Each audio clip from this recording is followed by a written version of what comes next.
Hello everybody, my name is Ana Regina. I'm going to expose about grammar tips, but the time is very short. For that reason, I'm going to expose very quickly. And my recommendation is that you later could review the examples that I put in these pictures.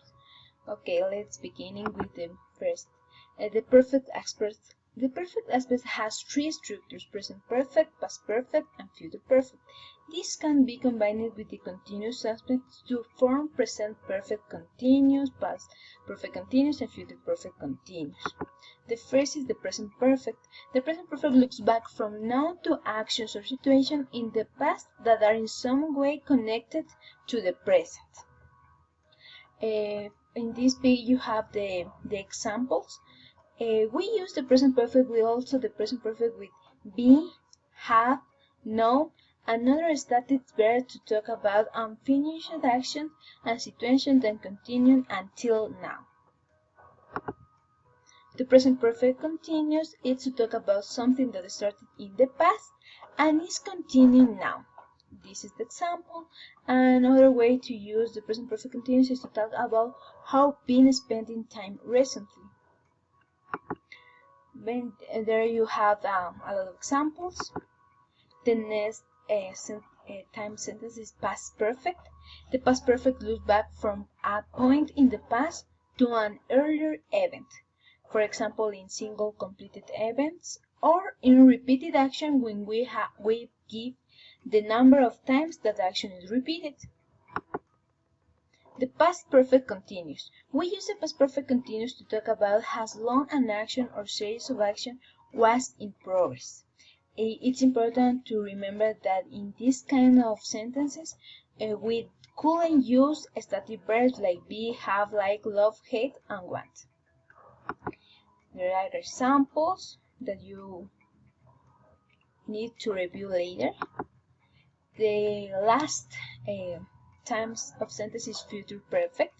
We use the future perfect to talk about an action that is going to be completed or before a given time in the future. We often use the future perfect with expressions with by. And the future perfect continues. The future perfect continues to talk about how long an action will have been in progress before a given time.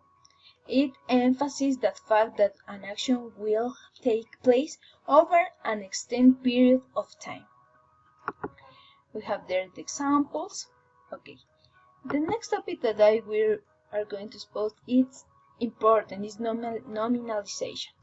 The definition is that it's a type of word formation in which a verb or adjective or adverb or another part of speech is used as or in transformed into a noun for give more speciality or formal expression. We often use it in more formal situations such as formal email or reports.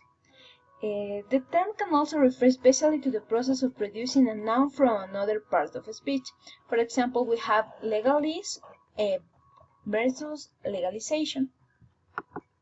We have examples. I read only one. For example, for destabilization, we could convert a normalization sentence with can destabilize or can be destabilized. I recommended that you could review those examples. There have others. We're going to discuss about emphasis. Emphasis have three categories. For example, the cleft sentences. We can use it or it was to highlight the part of the sentences we can to emphasis. We put the rest of the sentence into a that clause. Another way is to use what or the thing. It was to put the word we want to emphasize at the end of the sentence. For example, we have the sentence, I don't like the layout of the house. One way to emphasize this sentence is with it's. It's the layout of the house that I don't like. It's more specifically meaning.